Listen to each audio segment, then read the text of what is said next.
Hello, everyone. This is me, Ahmed Al-Garhi. I will be moderating this session, the first session of today. We have an amazing topic by amazing instructor. Today, we will talk about drilling bit selection and bit hydraulics. We have engineer Muhammad Zaki Hafiz. Muhammad is a technical manager for Baker Hughes drilling bits based in Oman, handling Oman, Pakistan, and Yemen area. Muhammad has 14 years of experience with MI Swaco, NOV Reed Haykalog, and now he is working for Baker Hughes. Engineer Muhammad has, excellent experience on drilling bits, drilling optimization and solutions, and drilling fluids, and also training delivery. Engineer Muhammad, the mic is yours. Thanks so much, Dr. Ahmed, for the kind introduction. And I would like to thank you as well for the chance you're giving me to be part of these internships, which I'm very proud of to be that small part. So today's topic, we're going to start with drill bit and hydraulics, and we're going to try to solve this main question. We have various types of bits, but which one will going to be best for your specific application, or based on what we choose drill bits. Throughout the next few slides, I will try not to make it so long. We're going to cover the drilling environment, how we're going to define drilling environment, and based on that, we're going to define the rock types and how we measure the strength of the rock, and moving to what's different between drilling environments and application environments. And that's going to take us to the drill bit types, what's the difference between all the bit types, which is the fun part. And we're going to touch base on the vibration and drilling efficiency, and ended up with the bit hydraulics. Just very brief summary on bit hydraulics and how the bit will going to be benefit from the mud itself, which I already know that you covered the mud part. Starting with the drilling environment, as a definition, it's the condition and the equipment of the bit to be utilized. And there is so many types of drilling environments, but we can summarize them into two main types: a changeable drilling environment and unchangeable or fixed. So if we're going to speak about the unchangeable, which is going to be like the lithology type itself, we can't change the lithology. There is no way to change the lithology. Taking this example over here, if we have this this well to be drilled, and our reservoir section or the target is Arab formation in this example, we will have to drill through all the rest of the formation, and we can't change them. So that's how the drilling condition in this case, which is the lithology, is unchangeable.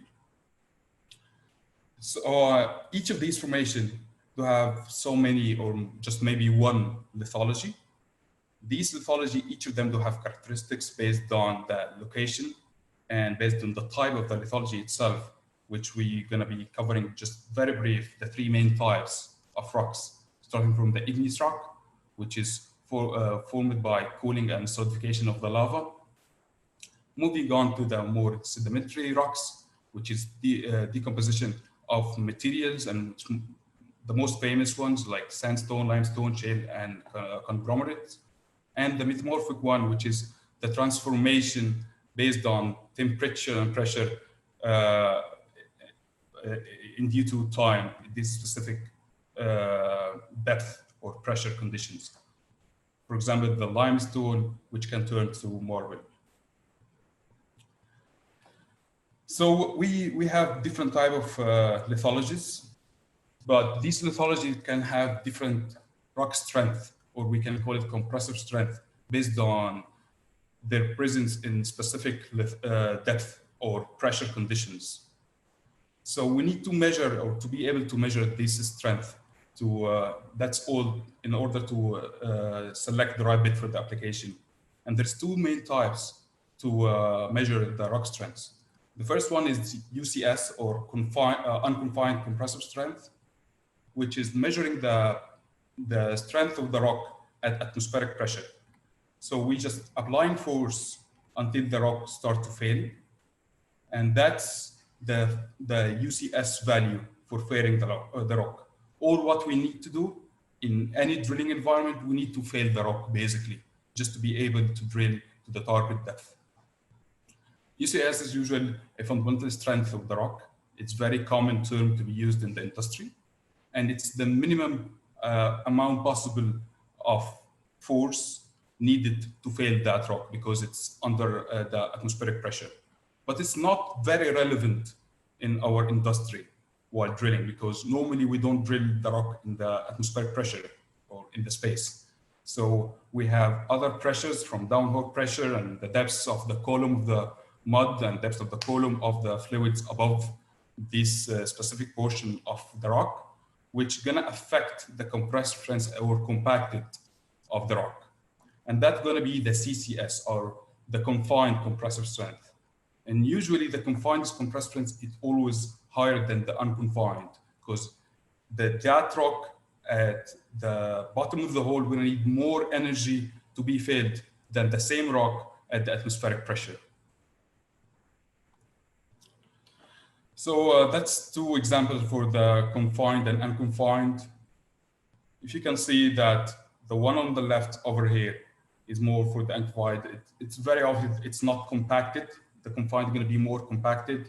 You're going to have more microfracture, while the unconfined easier to be failed, more brittle, so easier. But it's just in most of the cases we just measure the unconfined just to give us a value or a rough estimate value of the strength of that specific rock. But in the actual world, the pressure or the forces needed to fail that rock will going to be much higher, which is the confined compressive strength. Moving to the second part of the environment, which is the equipment, which is changeable, not fixed. So we covered the fixed environment, which is lithology or formation. We have other environment which are gonna affect our bit selection or bit performance, which is the equipment part. An equipment part can be as big as rig component or rig itself. Yes, it's hard to be changed, but still can be changeable. Up to the smallest part in the string, which is a bit, which is very easy to be changed based on the application. And I'm gonna say that the performance-wise, we're gonna make a huge difference using a high-tech rig drilling in a specific field compared to a very old rig. However, we are still maybe using the same bit type, BHA. Just one for each factor of these, we're gonna help or change the performance of the bit at specific application. I'm gonna give you an example over here for 2 bit runs. The 2 runs, they have been used the same bit type and same rig, same field. The only difference over here was the drill cooler size and the drill pipe. And you can see that ROP, which is rate of rotation, which is the higher the better. Just by changing the drill cooler size, the ROP increased so much compared to other the smaller cooler. That's just to conclude or just justify how important is optimizing not only the bit selection, but also the other environment equipment which is associated with that.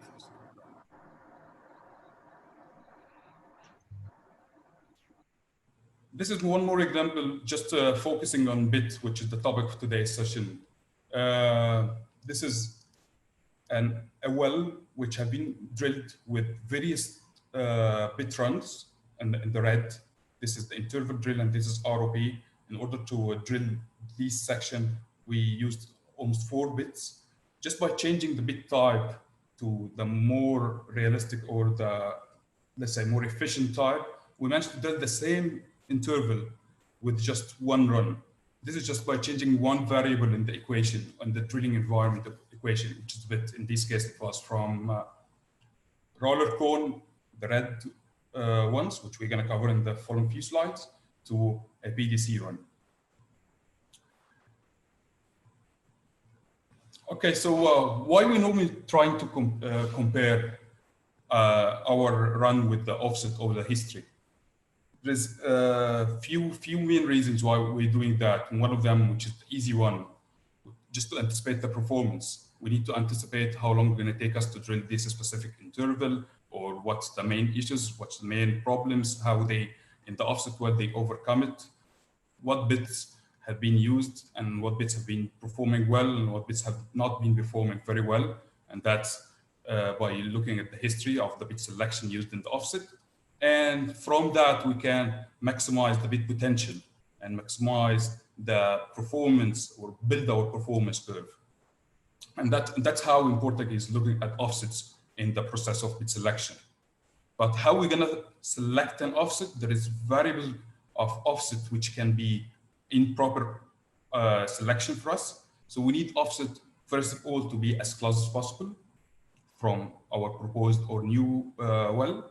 And we need it to be drilled in relatively new date, almost having the same rig or same horsepower of the rig. BHA to be similar or very close, and having for sure the same hole sizes, casing, mud. So as much closer offset as we can get from the for the proposed new well, we're going to get more variable or good quality data, which is going to help us. We got all these data? What we can do with that? We look at all these bunch of data from records, logs, with the knowledge of the local expertise in this specific field. And we're trying to get to the bit selection process. But before jumping into that, we need to just to clarify or to highlight a couple of things. The bit itself, as we mentioned, is one of the easiest part to be a change in the drilling environment or the equipment. And same while the cost of the bit itself, it's not that huge compared to the rest of the string or maybe the rig rate or any other services. Maybe it's one of the lowest cost in the whole string. Same while the bit performance has a very dramatic effect on the overall drilling cost. So we need to consider these points and never to look at the cost of the bit while selecting the best bit for our application. I'm going to give you an example just to make it more feasible for you guys. On the typical land rig operation, the total cost of all the bits used to drill a well is only 4% from the well cost. While on offshore rig, because of the rig rate is much higher and so, it never exceeds 1.5% for all the bits have been used compared to the well cost. However, the bit cost is that little number, it still very much can affect our economics in drilling, or how much we can save or can spend more days and days drilling if we haven't done the right selection for the bit. So how are we gonna measure the selection of what's the right selection and what's the wrong selection? There is some common metrics we should look at from bit perspective. And some of them, or the main one of them, are money, which is cost per, not the cost of the bit, but the cost per foot or cost per meter for this specific section. Time, in other words, we can say the ROP, the rate of penetration, how long it took us to drill this specific interval, and the interval, how long we drilled. These are the three main metrics. There are other metrics like quality of the hole, the accuracy, how accurate we reached our target, and so on and so, but those are the most three quantifiable metrics which we can determine or quantify the performance of the bit and compare it with the offsets. Just to recap, to summarize what we have covered so far, or the stuff I want you to remember, that application environment do have two main factors: fixed, like lithology, we can change, and equipment, which is changeable. Some of them are very easy to be changed, like the bit, and some are very hard, like the rig type itself, maybe, or I mean, the rig itself. While determining, before jumping to the bit selection, we need to have a measurable for the success for the run, which most of the time coming from comparing with the offset. and understanding the offset and setting the right target. And at the end, we just covered that bit selection. It's very easy to change the bit, and we shouldn't look at the bit price, because the bit price is the lowest price in the whole BHA. However, it do have the great performance on the overall cost of drilling the well. Okay. Jumping to the fun part with the bit types. Okay, so we have looked at all of that. What choices do we have in our menu of bits? There is so many bit types or designs. And the types part, we just have 4 main types, but designs, we have thousands of designs from 4. Just gonna give an overview on the history, and that's how it's all started. So it's all started with a pure shear bit, which was just like a knife. It's a piece of steel with a sharp edge, and as it rotates, it starts shear the formation and fade the formation. That's how it's all starting. And with the time, and the technology passed by at the 80s, we managed to get to 4 main types from PDC, which wasn't very widely used at the 80s. It was a new technology at that time. And roller cone bits, two main types, which we're gonna cover as well later. Mill tooth more for soft formation. That's the rock strength on the x-axis. So the lower, the easier to be drilled. The harder to be drilled, or the harder the rock. Mill tooth more for the soft application, and TCIs or insert bits were the most common used in the 80s. That changed with the change of the technology. Nowadays, the BDC have been almost replacing all the roller cone runs, because it's just safer. You don't have any moving parts, which we're gonna touch base on that, and faster as well. And we're still sometimes gonna need to use the impregs, which is impregnated bit, for the very, very hard application where PDC can't perform. Some of the companies do have a new technology, which is still not everywhere, which is like a hybrid between roller cone and BDC. So they have BDC and roller cone just to be more efficient in the rock failure. So moving to the first type, which is roller cones, and we have different names for roller cones. Some people are gonna call it tricones, TCI, rock bits. It's all the same. It's basically a piece of steel with 3 moving cones rotating over a bearing over here. While rotating, they fill the rock under crushing action most of the time. And that's the basic main idea. From the roller cone, we have 2 main types. We have tungsten carbide inserts, TCI, as it's coming because over here we have insert made of tungsten carbide. That's how we came with the name. Pressed into the cone itself, into the 3 cones. And we have a mill tooth or steel tooth, because all these cones is just one part of steel shaped into, let's say, a sharp edge profile, just to, again, to fail the rock in a shearing way while rotating in the bottom of the hole. The main difference between them that because these inserts are consisted of tungsten carbide, it can stand or drill in high abrasive environments like sandstone with high compressor strength. As we discussed, we usually trying to measure our application compressor strength period to the run. While the mill tooth will not going to be able to stand that abrasive because it's all steel, which can easily be wear. But same while, because it do have very sharp edges, there is other benefit from using it in achieving high ROP, rate of penetration. And that's why it's very commonly to be used in the surface holes where abrasiveness is not an issue. And same while we need to drill it as fast as possible and save some time and money. On the rock failure mechanism for each of the type, the mill tools most of the time are doing shearing, and then they just evacuate the cutters. And they used, as we mentioned, in soft formations, surface holes, and sometimes while drilling carbonates is like limestones, they act like PDC, the same mechanism of failing the rock. while the insert is more used for medium to hard formations. Most of the time, they don't have very large protrusion. Protrusion, what I mean by protrusion is the amount of insert which is exposed to the formation. And they, again, in carbonates, they do shearing and crushing failure, same like PDC action.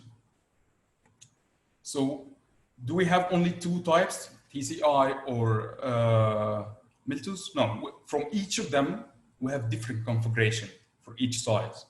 So we can have insert bit for soft formation, which you're gonna find in the three cones, very few inserts. Each of them do have long protrusion, and that's gonna be very good in achieving good high ROP. But same while the durability of that bit will not gonna be that good in case I'm drilling hard formation because of the high exposure gonna be very brittle or high chance to be broken. On the other hand, we can have a very short protrusion of inserts, which is going to be very good for hard formation, but we're not going to achieve or good ROP. So it's all a compromisation game between our application need and my selection. Are you going to either get a durability like this one, a very durable bit, but it's going to be very slow. In some cases, that's what I need to just be able to drill as far as possible. And in some other cases, when I need to drill fast, easy formation, I'm going to go for the long protrusion to just achieve the high ROP. From that, we're going to PDC, which is very close in concept, but different mechanism. In PDC, we don't have any moving parts. Over here, we have these cones rotating, and that's one of the risks, because if we failed that bearing, we may lose junk in the hole. And that's why PDC increased the share of drilling, because people don't want to take so much risk of leaving junk in the hole, and that's why PDC replaced a lot of the application of fluorocones. But they do have the same concept. They do have something called blades. In this example over here, we have 4 blades, and something called cutters. And that's where the name coming from, PDC, polycrystalline diamond compact. As we drill a soft formation, we're gonna need fewer blades, large cutters to be able to dig in more into the formation, scrapping more formation and getting high ROP. Same while that will not gonna be very durable bit because the number of cutters are gonna be very less because we don't have so much blades. And the cutters are big, so we're not able to put so much cutters in each of these blades. On the other hand, if I'm drilling very deep or hard formation with high compressor strength, I'm gonna need to have so many blades, which we call it heavy set, lot of blades with lots of small cutters to increase the durability or the diamond volume. We're gonna be very durable bit, but we're not gonna be as fast as this one. And we can always select, there's thousands of designs in between for each size. We can always select the best or optimum cutter size for our application, optimum designs, optimum profile, nozzles. This is the nozzle where the fluid's coming from for cleaning and cooling after we start drilling. So there is thousands of designs. This is the main wide categories. It's either soft, medium, or hard for PDC and for roller cone.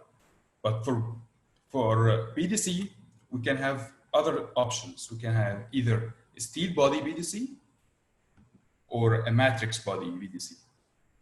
We spoke about this is the blades, which is embedded in the body itself. This is all called the body. And we can insert cutters, which is polycrystalline diamond compact.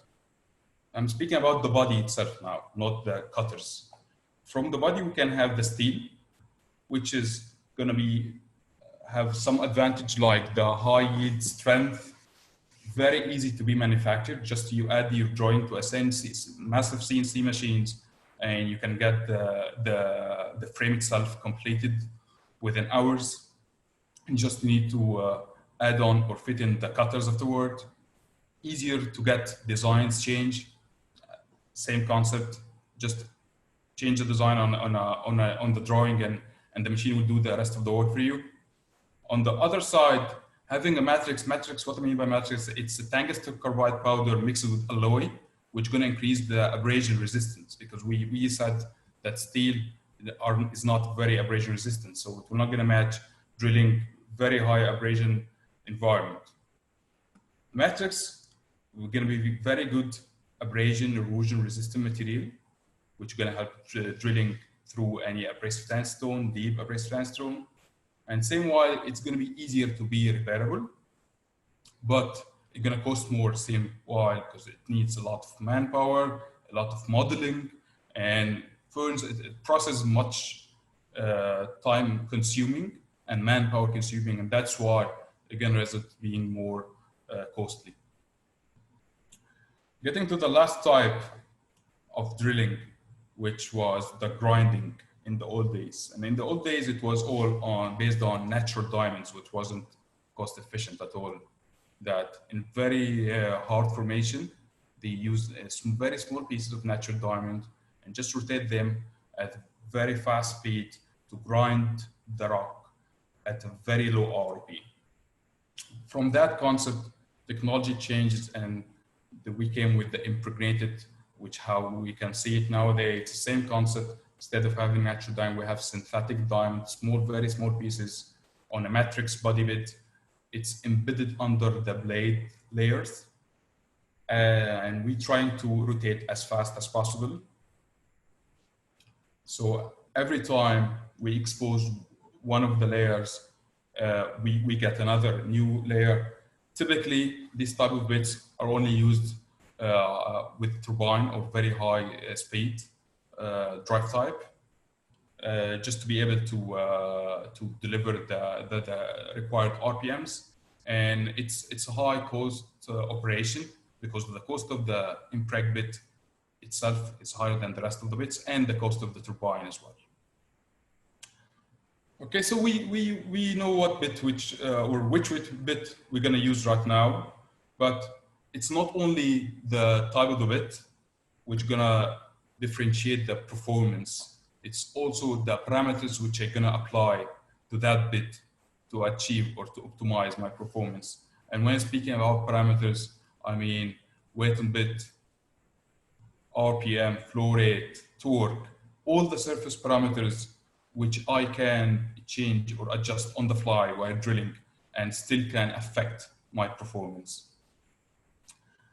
That's just to highlight that the drill bit selection process or optimization process, it's a closed loop or closed process. It doesn't stop. There is always a better bit. There is always a better parameters to be applied, and there is always a better features which can help improve the ROP. And that's how we're still seeing every day new bits or new technology or new design or new frames which help it with the bit performance over the years.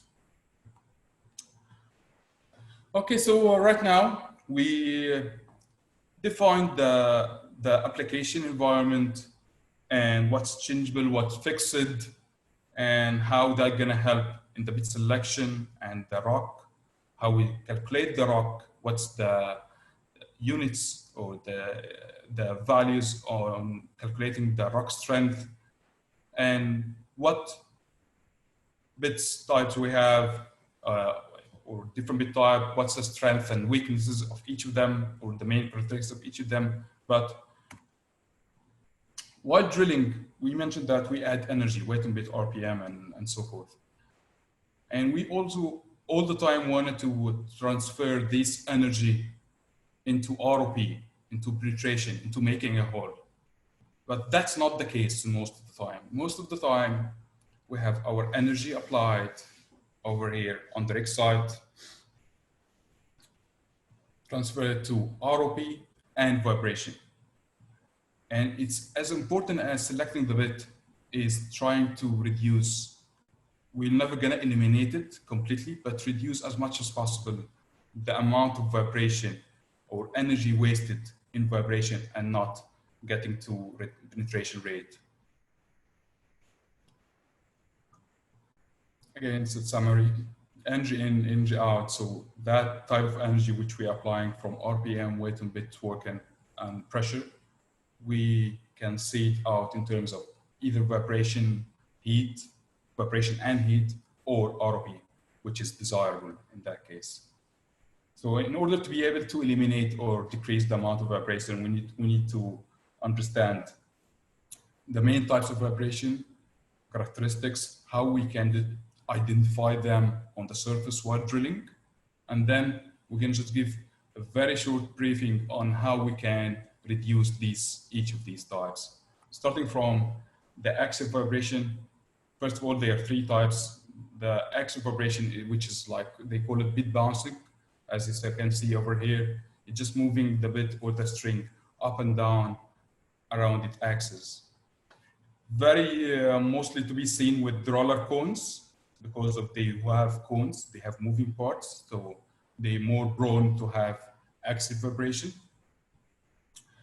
One of the easy to be diagnosed on the direct side, because you can just see the string moving up and down, in addition to seeing some surface weight and bit fluctuation and torque fluctuation as well.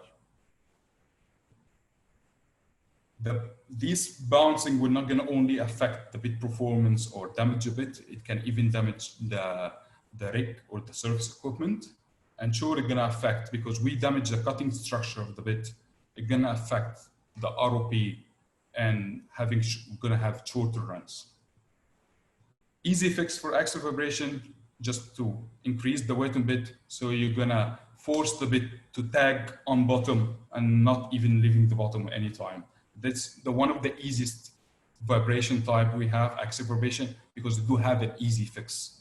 Moving to number two, which is lateral vibration, and from the name, it's just moving side to side, not drilling, and it's more associated with PDCs.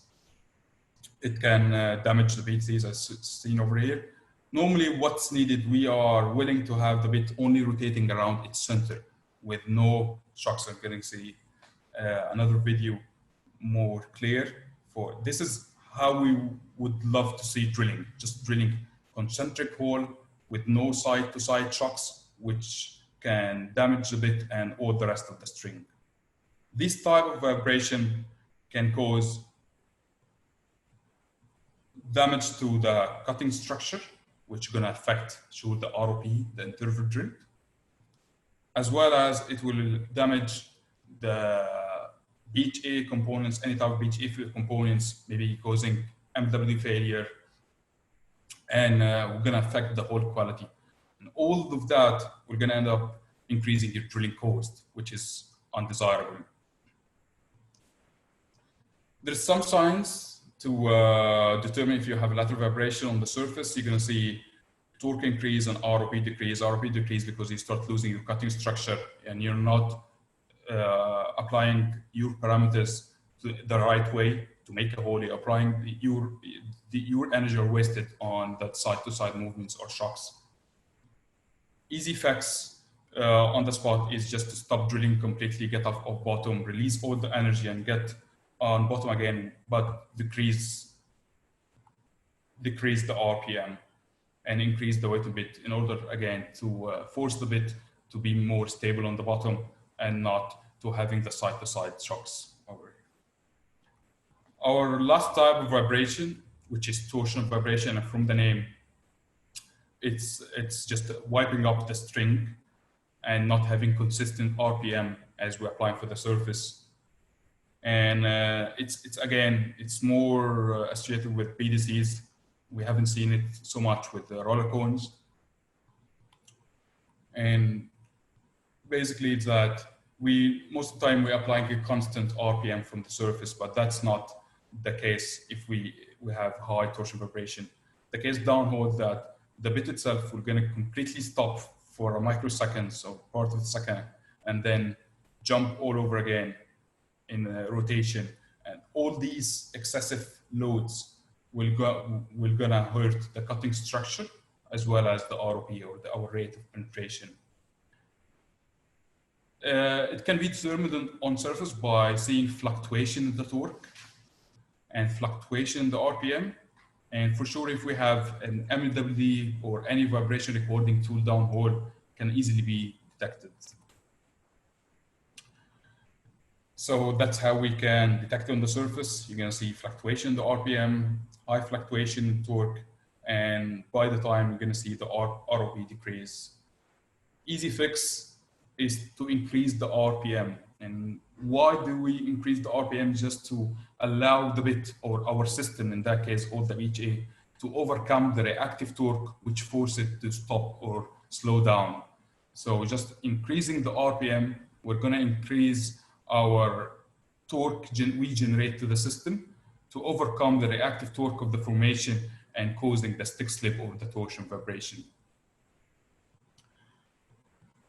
Just to sum up why vibration control is very important and critical, because as we get to know more about vibration and controlling vibration, that's going to help increasing the ROP, reducing the bit damage, reducing failures for VHA components, different VHA components. As we don't fail, we're not going to have to do any extra trips to change the bit or change any twisted part from the VHA. And same while, it can limit the damage for the rig component itself. There is a chart which we always say, this is your weight in bit and this is the RPM. We all the time want to be in the sweet spot in the middle.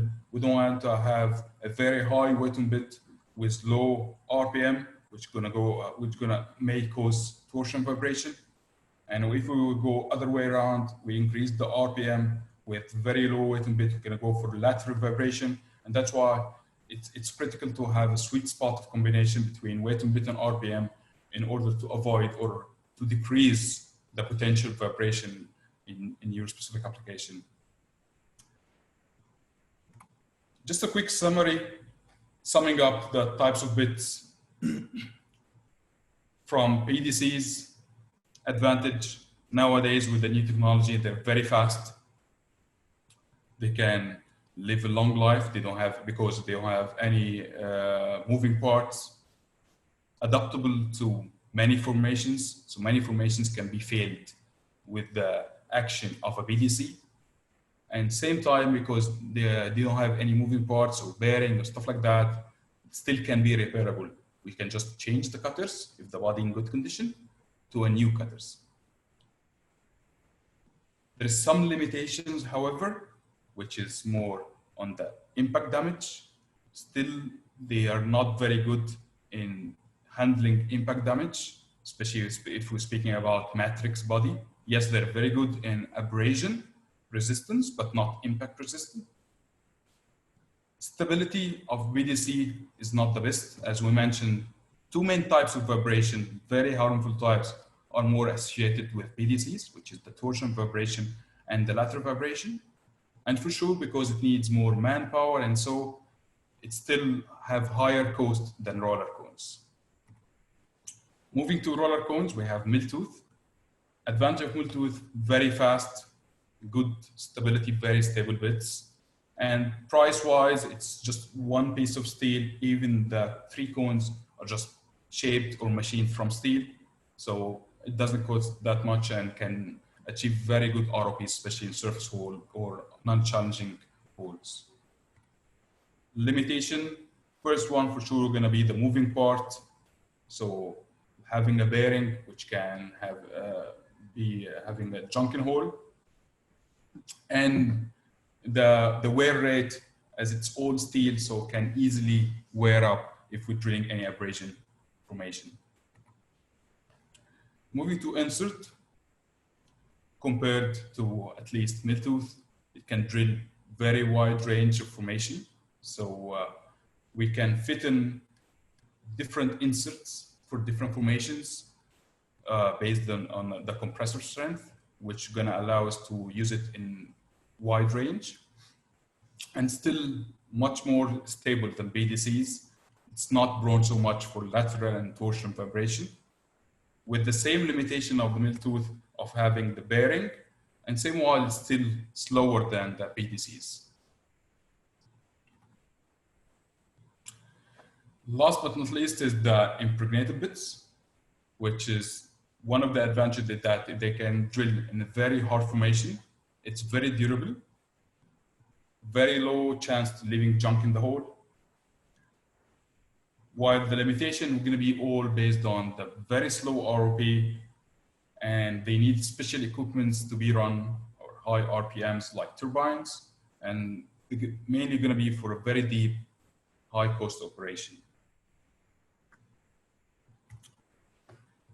Getting back to the same question, right now, I hope we can identify which bit we're gonna choose, or based on what we're gonna choose the bit, and that main advantage of different type of bits. I'm just gonna touch base quickly on the hydraulics, because as bits is not different so much than the other downhole equipments. Hydraulic and fluid play a major role in the performance of it. And I'm sure you already seen this before. Just gonna go to the pressure loss system very quickly. Moving to the pressure of the system, which is the total of the pressure for all the surface, going to the drill pipes and then the coolers. And moving to the downhole tools and reach A, cross the bit, getting up all the way through the annulus again. So that's the total pressure of the system. In our topic today, we just care about the pressure loss across the bit. From bit perspective, there is optimum values for each size for a pressure drop across the bit. And I just wanted to share this. You don't have to remember so much. I just wanted to share the variables. So pressure loss across the bit is function in the mud weight. So as the mud weight increase, the pressure loss across the bit will gonna increase. And the nozzle velocity, which is the size of the nozzles, will get a fit in with the bit. This is the two main factors which are gonna affect our pressure loss. We can easily, within the bits, change. That's the variable which we can change, which is the nozzle size. In this case, we're speaking about the nozzle velocity, which will gonna affect on something called the jet velocity. Jet velocity, just for you to imagine, if you imagine a hose, as you decrease the diameter of the hose, the velocity of the fluid will be much faster. And that's gonna help not only in cleaning the face of the bit, but also in failing the rock itself. So this is the equation just to show you that the nozzle mud weight and the flow rate, so the higher the flow rate, the better, or the higher the jet impact velocity. That's gonna help in cleaning the face of the bit, not re-drill any drilled formation before, and same while it may even help in inducing early fracture to the formation, so can help in improving the ROP. And that was my last slide for today. And thank you so much. I hope it was somehow educational. And let me know if you have any questions. Engineer Mohammed, we have some questions from the audiences. Yeah, sure. The first question, what is the meaning of picking offset? Choosing the offset wells. So normally we have, when we're drilling a specific field, we have different types, like 100 offset wells or reference wells. But we need to choose, while preparing for the new well or proposing for the new well, the nearest offset in terms of characteristics of for the proposed new well. Nearest, as I mentioned, is nearest in terms of date, in terms of beach A being used, mud type, wreck type, so we can imagine or predict similar performance in the current well or the one which we are analyzing for. Okay. The second question, is there any nozzles in the impregnated drill bits? Yes, there is fixed ports. It's not changeable. So there is, within the nozzles, we have something called changeable nozzles, which we can change and change the size. And in some bits, which there is a limitation in the space, like the impregnated, they do have something called fixed nozzles, which it's not changeable, but it's still we need to have nozzles, so we have flow rate going through the bit and cleaning the face of the bit and all the cuttings all the way to the animals. Okay. Also, another question: could you please explain the ROB performance or aggressivity of the bit and durability of the BDC bit in terms related to number of blades and cutters diameter? Yeah. So let me just get back to one of the slides. It's going to be easier. Okay.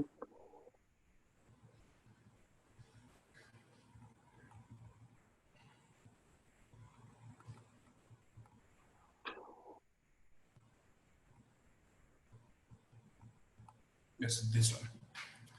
So ROP is very much dependable on the cutter size. As the cutter size increase, the ROP, the rate of penetration or expected rate of penetration is going to be increased. And on the number of cutters, as we have fewer number of cutters, the ROP will going to increase, because fewer number of cutters mean that the weight on bit we applied on the surface will be distributed on less number of cutters. So each cutter will have more force to fail the formation. Same while the durability of that bit, which is do have large cutters, few blades, less number of cutters, will be less than that one, the one with high durability or maximum blade count, small cutters, and so on. So that's how ROP will going to be affected by the bit design in terms of blades for BDCs and size of the cutter itself. The larger the cutter, the higher expected the ROP. The smaller the cutter, the more durable is the bit, the lower the ROP. Okay. We have another question. Why steel bits having stronger rock strength application than TCI as shown in your slides? For example, steel bits 10,000 PSI, TCI bits is 5,000 PSI. Speaking about this one, right? Yes. This is one of the questions. I'm not sure which slide you're referring to. Over here, Okay. I was saying this is the rock strengths. So I was saying that the TCIs can handle higher rock strengths than steel body bits. Okay. Not vice versa. Okay. Another question regarding the bit selection for HBHT wells. Is there any a best type for drilling HBHT wells? Yes, that's a very good question, and especially because in high temperature, high pressure wells, at least without looking at any other data, we were not recommending to use any bearings like TCI roller cone bits, because they do have moving parts and they do have elastomers or rubber, which easily going to be failing if we're drilling through high temperature wells. So that's one factor which we need to consider, that we are not, even its application in terms of compressive strength are recommending TCI, we shouldn't implement any TCI. One other factor is the BDC itself, the cutter itself. Let me show you the cutter itself. Okay. Yeah. Another question. During drilling operations, do we change the drill bit frequently when we encounter different formations? Yes, but not with every change with the formation. Like if we are drilling a section which consists of 10 formations, we're not gonna do a trip 10 times to change. So we're trying as much as possible to drill as far as possible through different formations with one bit until it fails. When I say it fails, I mean ROP reduced, or it's not giving us the required performance. Then we can pull out the code for a bit change the bit for a bit which match the new formation, and drill ahead again. But we're not doing a trip or a bit change per each formation, but it's more per a bunch of formations characteristics. Okay. Also, another question: what are the causes of vibration? Okay, the audience or the students say he means the lateral, axial, and torsional vibration happening in the first place. Okay, so you need to understand what is the causes of the vibration. So for any system, we never like drill in a very smooth environment. We're still drilling with a bunch of metal between the bit, the BHA component, the string, and all of that has been handled on the surface by adding weight and bit and RPM and torque, and they are in dynamic motion all the time. We're never going to be able to have 100% of the energy we applied on the surface just going to drilling. We hope so, but it's never going to happen. So all the time we're going to have somehow a very measurable, let's say, amount or quantifiable amount of vibration, whether it's axial, torsional, or lateral, all the time. But some of these vibration, if it's not that high, it will not going to hurt my performance so much. Well, when we're speaking about the three main types of vibration over here, we're speaking about having excessive vibration from any of these three, which can harm or highly affect my bit performance or the drilling performance.